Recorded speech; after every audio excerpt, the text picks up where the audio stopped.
Приветствую, дорогие друзья! И сегодня у меня снова в гостях режиссер, общественный деятель и композитор Игорь Владимирович Кульков. Здравствуйте! Добрый день! Ну что же, наступил 2025 год, и сразу очень много событий проявилось в нашей реальности. И, конечно же, самое обсуждаемое, и, наверное, не случайно, это инаугурация нового президента, нового старого президента Дональда Трампа. Очень много уже было подписано им актов, законопроектов, которые, мягко говоря, вызывают вопросы у всех. Вот, не только у демократического крыла, скажем так, который является в кавычках, скажем так, соперниками всей этой команде Трампа. Вот. И в связи с этим у меня к вам вопрос, Игорь Владимирович. Вот за все вот это время, то, что происходило, на что вот вы обратили внимание? Может быть, знаете, какие-то события, вот пока люди отвлечены одним, происходят какие-то другие события, может быть, в нашей стране. Пожалуйста, вам слово. Я считаю, что самым главным отвлечением от всего был сам Трамп, потому что все, что он делает, это отвлечение от тех планов глобалистов, которые существуют и никуда не делись. Потому что он акцентировал свое внимание на том, что глобалисты, допустим, считают, что там какие-то вещи, связанные с людьми нетрадиционной ориентации или там с потеплением климата, это нечто самое главное, на чем надо зацикливаться. Для них главное построение общества, в котором будут практически рабы. Из нас будут делать рабов, это цифровой концлагерь, и для них это главное. А вот это все я еще года два назад говорил, что это отвлекалки, и как только появится некий лидер, который вдруг начнет все это крушить, с этим бороться, и люди начнут его приветствовать, а это будет обманка. То есть благодаря этому люди поверят ему, пойдут за ним, и этот лидер будет вводить их в цифровой концлагерь таким другим путем, обманным. При этом я не считаю, что там Трамп это какой-то антихрист.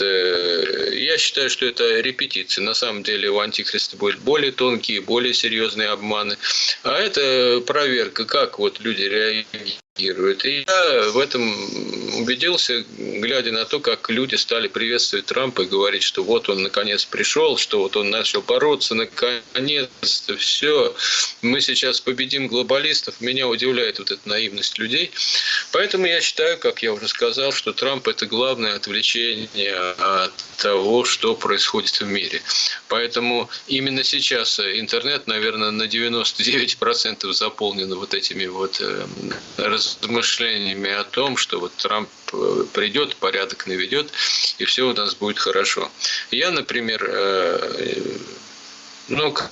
как я уже говорил, уже несколько лет назад говорил, что такое будет, предупреждал об этом. Кто не верит, может посмотреть мои ролики. Правда, я говорил не конкретно о Трампе, я вообще говорил о ситуации. Но, тем не менее, вот она происходит. И глобалисты поймали людей. Глобалисты сделали это так, что люди теперь стали верить Трампу и ждать каких-то изменений, а их, я уверен, в лучшую сторону не будет. Вот такое мое отношение к этому вопросу, что вот какое отвлечение от тех событий, которые происходят. Я считаю, что Трамп и есть главное отвлечение.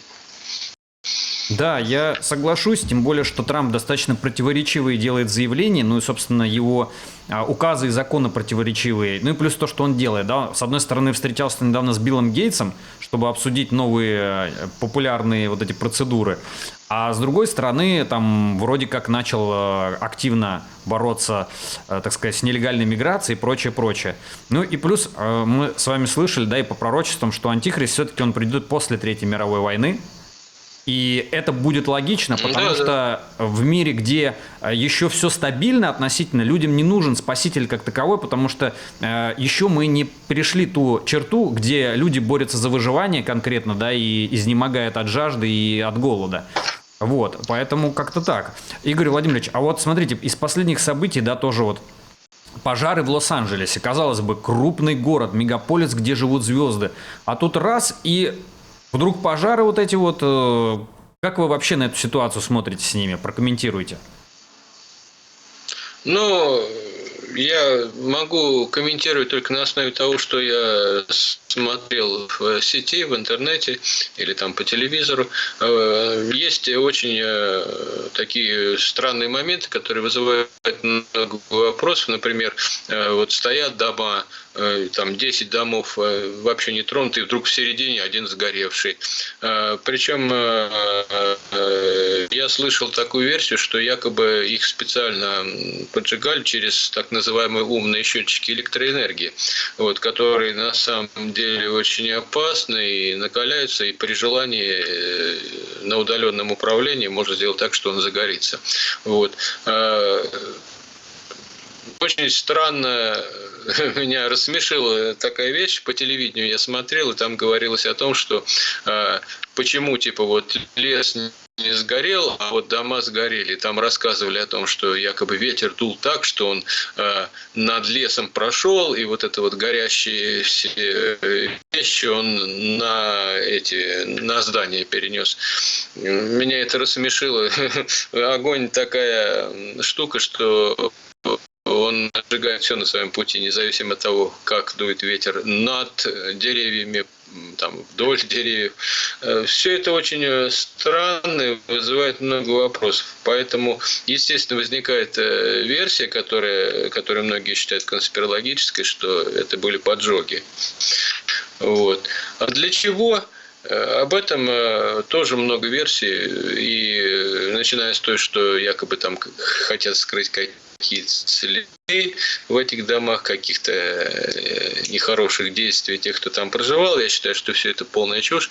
Мне ближе версия о том, что удаляют из Лос-Анджелеса вот эти вот здания, которые живут сами по себе, им необходим так называемый умный город, где не будет никаких частных зданий, где все будет подчинено единому какому-то вот такому управлению. И для этого необходимо строительство вот этих вот небоскребов, многоэтажек, через которые как раз и легче управлять в этом умном городе. Когда у каждого человека есть свой дом, то, естественно, управлять такими людьми сложнее намного. Ну, что там будет, на самом деле, я не знаю. Мне кажется, даже если представить, что эта версия верна, мне кажется, это какой-то бесперспективный план. Потому что богатые люди, они в любом случае будут стараться жить в своих особняках. А там же жили в основном богатые люди, звезды кино, звезды эстрады, звезды спорта. Поэтому, мне думается, это какая-то для меня пока еще непонятная вещь. То есть надо разобраться в этом серьезно. Вот поверхностные есть какие-то версии, а более детально разобраться, это надо ехать туда и смотреть на месте, что там было, говорить с людьми. Мы все ориентируемся на то, что нам подают СМИ. И в интернете это же тоже средства массовой информации. Поэтому я вот пока что вот на этом остановился. Большего я сказать ничего не могу. Ну, кстати, да, и недавно же еще губернатор Калифорнии высказался по поводу вот этого нового умного города, якобы на месте сгоревшего там Лос-Анджелеса. Так что, в принципе, вполне возможная история, потому что, если помните, были вот на Гавайях пожары тоже очень странные, где вокруг сгоревших домов зеленая травка и деревья, а просто дома сгорели. Вот. Ну и в Лос-Анджелесе... Еще там говорили о синих крышах, которые тоже не были затронуты. То есть это какое-то оружие, которое почему-то не реагирует на вот эти вот синие крыши, то есть как будто бы обходит их стороной. Не знаю. Опять же говорю, это все надо исследовать на месте. Мы это можем знать только по средствам массовой информации, и поэтому я пока что вот на этой версии остановлюсь. Она, как я сказал, самая для меня приемлемая и самая более объясняющая, чем другие, что происходило и для чего происходило. Кстати, да, по поводу вот синего цвета, там же еще, кстати, нашли в соцсетях фотки, фотографии публиковали синего фургона, который не сгорел, он стоит в эпицентре вот этих разрушений от огня, и стоит синий фургон, и с ним все в порядке, как бы, вот так. Ну, мы не знаем, что это за оружие, если оно использовалось, и почему оно так вот обходит синий цвет. На фоне этой информации китайцы стали свои крыши в домах в синий цвет красить. Вот. Я, конечно, считаю, что все это не совсем верно по одной простой причине, что если у них есть такое оружие, то, я думаю, они смогут и синий цвет обойти при каких-то перенастройках. Поэтому все может быть. Тут только фантазировать можно, только фантазировать.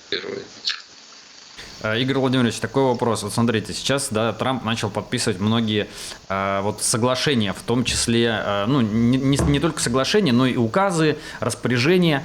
Вот смотрите, и он выходит из сотрудничества с ВОЗ, да, той самой организации вот этой медицинской, которая нас кошмарила последние годы.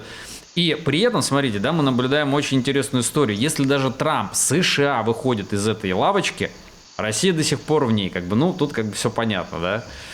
Да. Кто для Причем кого... официально заявляется, что Трамп типа не указ, мы продолжим там оставаться. И, типа ВОЗ для нас, сейчас я дословно не воспроизведу, я близко к смыслу скажу, что ВОЗ дает какую-то ценную информацию якобы нам вот, по болезням и так далее, поэтому мы не будем оттуда выходить. Вот. Ну, на самом деле, все это... Вот те же страны БРИКС, которые, по сути, присягнули ВОЗ, когда вот это было последнее их собрание, они прям официально заявили, что ниоткуда они выходить не будут, что они все это поддерживают. Вот. А то, что Трамп там вывел одни Соединенные Штаты Америки из всего этого, это никак не повлияет на то, что происходит в других странах мира. Это борьба вот за популярность, борьба за то, чтобы люди им восторгались и поддерживали его. Вот. Поэтому, ну что, ну вышел он из ВОЗ, ну при желании. Вот, просто вот многие почему-то вот на этом акцент делают, но при желании, ведь в США указом самого президента или там указом Конгресса, ведь можно ввести все то же самое, что ВОЗ вводит по всему миру, без участия в этой организации. Это все, как говорится, это все вот связано вот с каким-то крючкотворством. То есть вот документы, вот главное, что документы. Вот вышли, документов у нас нет, что мы ВОЗ. Но по сути, те же США, они могут все это тоже проводить без участия в этой организации. А единственное, что США вот реально выигрывают, они теперь не будут в ВОЗ платить ту дань, которую ВОЗ собирает со всех стран мира. Хотя там, конечно, больше задействованы частные капиталы, но тем не менее. Вот. Поэтому я вот этих восторгов не разделяю, потому что на самом деле вот буквально, ну как сказать, чтобы в пример привести, я не знаю, ну, условно говоря, если ты не являешься там, офицером какой-нибудь армии, но ты участвуешь в боях, это не значит, что ты все, вот, ты сидишь дома и живешь в плюшке. Ты все равно участвуешь, ну, там, партизан, там, ну, я не знаю, как, с чем это сравнить, но это чисто формальность, вот это вот участие, неучастие. На самом деле, все будет зависеть от того, как будет действовать руководство США в этом отношении. Вышли из ВОЗ, но при этом продолжают ту же политику. Вот. Да. Поэтому я не считаю это чем-то таким, чем можно восторгаться. Игорь Владимирович, а вот раз уж мы про ВОЗ заговорили, как вы думаете, вот сейчас вроде как, да, намечается то ли переговоры, да, там, я имею в виду, с Украиной связаны, то ли еще что-то, ну, вроде бы курс как на урегулирование, да, идет такой. И в связи с этим, как вы думаете, все-таки будет какая-то новая вот эта вот модная история с модной хворью? Сейчас же, помните, и в новостях были затравки уже, что там в Китае якобы что-то, а потом показывают видеоролик, где там мама с ребенком в Китае и все в порядке, то есть что это СМИ кошмарит. Как вы думаете, будет что-то в ближайшее время подобное? Я думаю, что у глобалистов очень работают мозги, они очень хитрые, умные люди. И вот это вот нагнетание того, что скоро может начаться новая вот эта пандемия, мне кажется, она запущена вот как раз в начале мы говорили об отвлечении. Вот для отвлечения каких-то более серьезных вещей. Мы с вами в какой-то из предыдущих передач говорили, я считаю, что это глупость, если они пойдут по такому же сценарию и будут то же самое внедрять. Люди уже не верят им. И в большинстве случаев, если раньше там кто-то понимал, что происходит, и там себе справки поддельно делал, то в этом случае все там 100% населения себе справки сделают, ну, условно говоря. Вот. Поэтому я вообще знаю, что это очень умные люди, и понимая это, я вижу, что какое-то вот идет отвлечение через вот эти вот обещания, что скоро будет опять новый.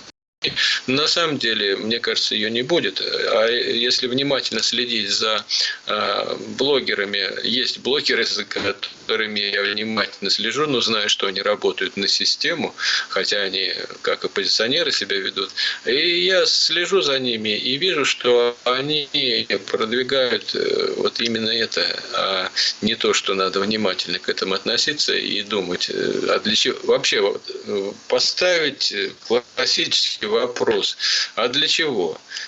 Ну вот ведут они, а что дальше? Опять прививки, опять вот это все. Через это мы проходили. У них сейчас другое, у них сейчас цифровизация, цифровые деньги. У них сейчас QR-коды каждому лично.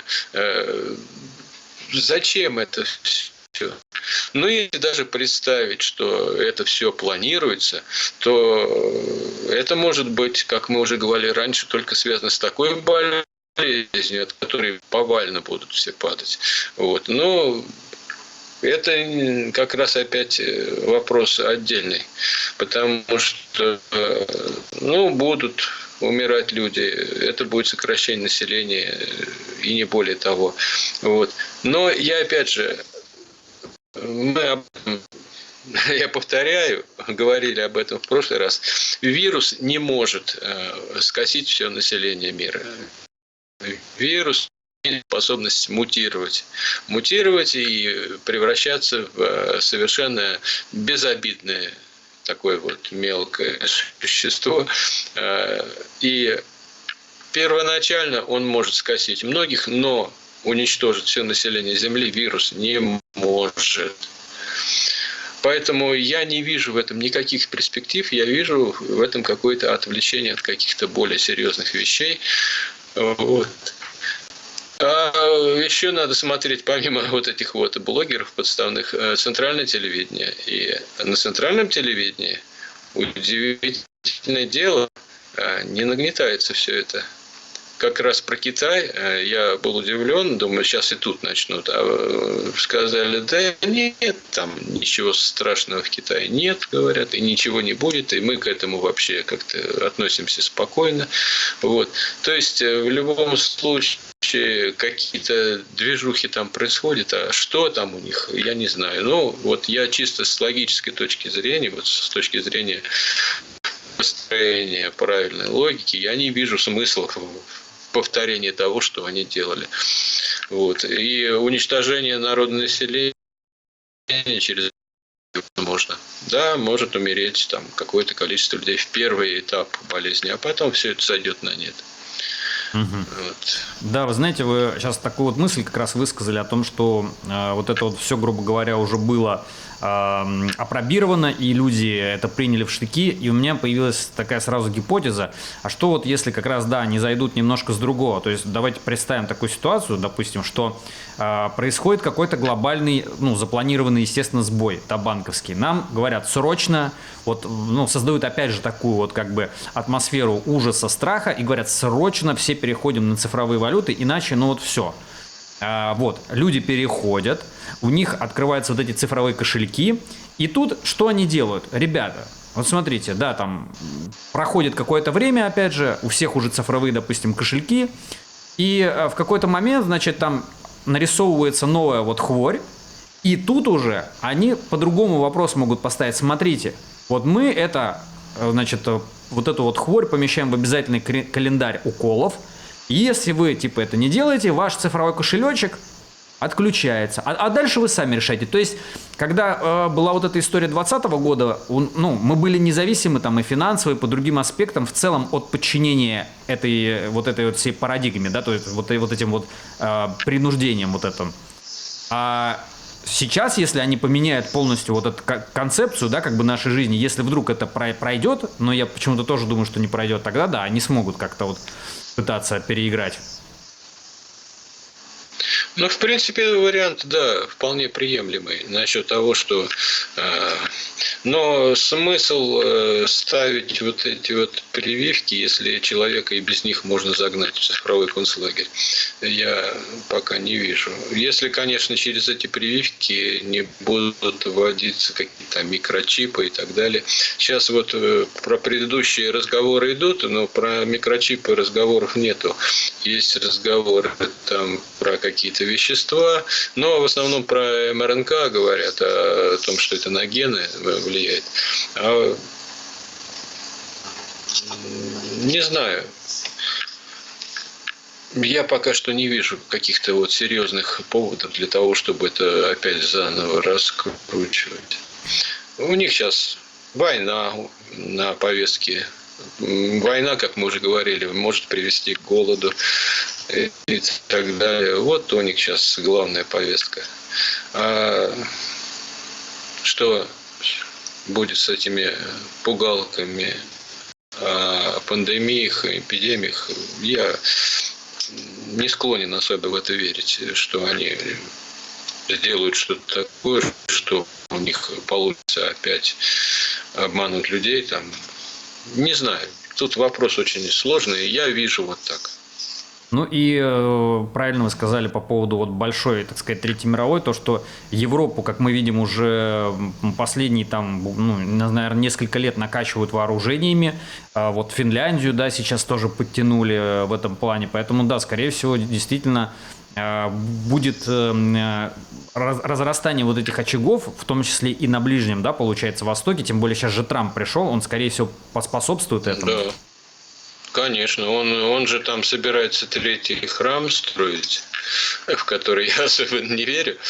Даже иудеи такие вот хорошо образованные говорят, что его невозможно сейчас построить по иудейским неким законам, которые у них есть. Там надо, чтобы вот это было, вот это. Не какие-то там красные коровы, там, которых надо принести, а там целый список необходимых вещей, их у них нету. А я с точки зрения православия считаю, что никакого храма не будет построен, но тем не менее, вот эти вот иудеи, которые, ну, во что бы то ни стало хотят этого платить, они, конечно же, будут стараться это делать, несмотря ни на что. И поэтому, я уверен, это может привести к серьезному конфликту. Если они будут покушаться на мечеть Амара, то тогда ничего, кроме войны, мы не можем ожидать. А Трамп, он как раз на это нацелен. Он уже откровенно говорит, что будет строить третий храм. Вот. Через войну только это возможно. И вот это вот, когда он перед выборами заявлял, что он некий миротворец, я считаю, что он миротворцем, в кавычках, конечно, будет сам Антихрист. А сейчас вот это вот люди, которые как раз нагнетают все, что будет связано с войной, что приведет к серьезным военным конфликтам, вот, и Антихрист потом якобы будет разгребать все это. И вот Трамп, как якобы миротворец, шел, но на самом деле он не приведет к миру, он еще больше расширит военный конфликт по всему миру. И я думаю, что это одна из его задач сейчас. Вот. И не только его, еще некоторых лидеров, некоторых государств, не будем называть. Ну, вот так вот у меня такое вот впечатление от того, что происходит. Да, ну, скорее всего, так оно и есть, потому что, с одной стороны, он якобы сам говорит, что вот мы там-то, там-то остановим конфликты, а с другой стороны, он Тайваню вооружение посылает, военная помощь Израилю. Да, как бы. Я уже об этом не говорил, потому что об этом все знают уже. И Да, Израиль, и да. Тайвань, и практически он в отношении конфликта Россия-Украина заявления такие делают, что это заявление слона в посудной лавке. То есть, ну-ка прекращайте, а то сейчас вам такое устрою. Да, ребята, ну это все в рамках конфликта происходит. Помните вот предыдущее президентство Трампа, когда он мог, допустим, в один день одно сказать, а через пару дней на 180 градусов свое мнение перевернуть. Так что... Ну да, да, я помню это все хорошо, помню. И меня удивляло, когда в свое время также вот Трампа ожидали как некого спасителя, причем на самом высшем уровне, там вот у них даже банкет они устроили по поводу победы Трампа. Вот. Но это, скорее всего, связано с тем, что как раз те, кто сидит в Кремле, они по идеологии близки к тому, что к тем людям, которые стоят за спиной Трампа, я бы сказал бы так точнее. Поэтому они этому рады. Сейчас они будут это все скрывать, потому что будет продолжаться этот спектакль на основе заранее написанной пьесы. Кстати, еще такой интересный факт, когда Дональд Трамп вот принимал присягу, вот эту президентскую, там по, так сказать, по традиции положено во время произнесения присяги держать руку на Библии одну, что он, собственно, не сделал в этот Да, момент. я бы об этом сказал бы в ролике на Сталинграде, но я его снимал до инаугурации, Да. потому что ролик выходит в понедельник, я его снимаю в воскресенье. Вот, поэтому в понедельник была и инаугурация, а в воскресенье я его только снимал. Я бы об этом обязательно сказал. И я не считаю, что вот кто-то там пытается... Вот всеми силами, я удивляюсь. Вот люди внушают себе, что вот он человек, который нас всех спасет. И надо его... Во всех ситуациях надо его оправдывать. И вот начинают говорить, да он уже был один раз президентом, поэтому ему сейчас не обязательно на Библию руку класть. Другие говорят, что он просто забыл, и что там кто-то ускорил процесс вот этого вот произнесения клятвы, кто вел, и он типа все. Ничего подобного. Мелания Трамп держала рядом Библию, а Трамп спокойно мог положить на них руки. И я думаю, что эту Библию вынесли просто так для того, чтобы потом вот говорить о том, что это все случайность какая-то. Что вот она была Библия. На самом деле Трамп, как иудей, по сути своей, он уже, для него Библия, даже то, что там есть Ветхий Завет, но иудеи все-таки у них в Торе несколько иначе, чем в Ветхом Завете, несколько короче, там всего не весь Ветхий Завет, и многое-многое у них по-другому в Торе, поэтому они не признают и, по сути, Ветхий Завет, а Новый тем более, поэтому для них Библия – это вообще не священная книга, и поэтому, я думаю, Трамп специально это не сделал.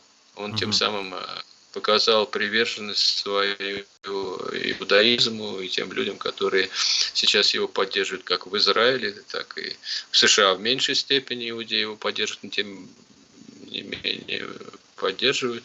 Вот. Поэтому, я думаю, это была не случайность. А вот, кстати, если даже посмотреть на то, что он делает сейчас, да, вот поддерживая те же криптовалюты, да, вот интересно в связи с этим тоже по вашему, ну, просто мнению, да, мы же не говорим о том, что мы предсказываем будущее, мы здесь просто рассматриваем возможности, вероятности на основе там личного мнения и тех фактов, которые вы изучали. Как вы думаете, вот что будет дальше с американской экономикой, да, Трамп же все-таки хочет снова возвращать производственный сектор на родину, да? Как вы думаете, Да. вот, будет ли какое-то ослабление доллара глобальное, и Трамп как бы к этому готов, или бы наоборот он будет укрепляться еще больше? Вот как вы в экономическом плане видите президентство Трампа вот на ближайшее время? Ну, я думаю, что не только в США, но и во всем мире переход на цифровые деньги будет. И поэтому Трамп и вводит вот это вот, делает основной упор на криптовалюту, которая потихоньку может и перерасти в те самые цифровые доллары. А насчет самого доллара, о его падении уже чуть ли не 30 лет все говорят, но в данный момент я бы не сказал о падении, я бы сказал о серьезной подмене, то есть превращении в цифровые те наличные и безналичные доллары, которые существуют, вполне реально. Вот. И тем самым, условно говоря, Трамп может сделать то, о чем мечтали многие президенты США, выйти из того долга жуткого, там, я сейчас не помню, сколько там уже, 37-36 триллионов долларов у них долг, вот, и обнулить его с помощью перехода на цифру. Но опять же, я говорю, я всегда в вашей передаче говорю, я не экономист, эти вопросы я стараюсь как-то особенно не затрагивать. Это вот мое поверхностное мнение, основанное причем чаще на мнении других экономистов, поэтому здесь меня спрашивать бесполезно. Но, тем не менее, вполне возможно, что он будет таким образом избавляться и от долга США. И с другой стороны, он будет делать все для того, чтобы цифровая валюта, как в США, так и во всем мире, наконец-то, по их планам, заняла лидирующее место и вытеснила все остальное. Потому что вот я исхожу из того, что есть планы глобалистов. И естественно, что Трамп, находясь в их когорте, он будет действовать по их планам. Поэтому через криптовалюту, то есть некий обман такой, ой, да мы сейчас вот криптовалюту, сейчас она у нас, и, если вы знаете, стала расти, она в цене в несколько раз поднялась. Вот. И некоторые ненормально говорят, это он таким образом, Трамп хочет обогатиться. Да что вы, ему 79 лет в этом году. И куда обогащаться ему этого, то, что у него есть, хватает. Нет, это переход на цифру с помощью обмана тех же американцев. Вот все, что я могу по этому поводу сказать. Я понял. Игорь Владимирович, ну давайте тогда скажите, пожалуйста, вот из последних событий, да, вот не считая то, что мы о Трампе обсудили, может быть, какие-то еще новости, которые вас привлекли, ну, как бы ваше внимание, так сказать, захватили, и то, что вы вот немножко тоже разобрали для себя, да, опять же таки. Может, это в России внутренние какие-то новости? Ну, в принципе, я об этом у себя на канале говорил. Сейчас для меня главная новость это то, что вот у нас в городе объявили, что теперь ограничивают число банкоматов, которые будут выдавать наличные деньги. Причем не объясняют, чем это связано. Ну, просто ограничивают все. То есть, я не знаю, пока что я не снимал деньги в этом году. И не знаю, что и как, и сколько там останется этих банкоматов. Может, там 1-2 на весь город, и люди будут толпой к ним ходить. Я в этом вижу, что вот они заставляют людей от наличности отказываться. А откажутся от наличных денег, то перевести на цифру то, что у них есть на банковских карточках, будет очень легко, мгновенно. Сказать, да какая вам разница? Ну, это те же самые деньги, то есть будут манипулировать незнанием людей в этой сфере. Скажут, да какая вам разница? Те же самые, вы также будете пользоваться. Поэтому я вижу вот это самое главное событие, когда нам объявили вот у нас в городе, я не знаю, как в других городах, что ограничит количество банкоматов. Но я думаю, что в дальнейшем полностью запретят выдавать наличные. Вот это вот для меня было главным событием конца прошлого года и вот начала этого года. Так, ну что же, Игорь Владимирович, до новых встреч. В следующий раз тоже обсудим новые горячие темы. Уверен, что не будет вот эта вот событийная повестка стоять на месте, да, что-то действительно в этом году будет происходить серьезное. Вот, так что вам сил, здоровья и до новых встреч. Дай-то Бог, спасибо, потому что я со своей болезнью серьезно был выбит из жизни. Вот сейчас более-менее прихожу в норму. Вот. Спасибо большое. До свидания. Дорогие друзья, обязательно ставьте пальцы вверх, если беседа была для вас интересной. Подписывайтесь на канал, подписывайтесь на Telegram, ссылка на который в первом закрепленном комментарии под видео. Берегите себя. Всем пока.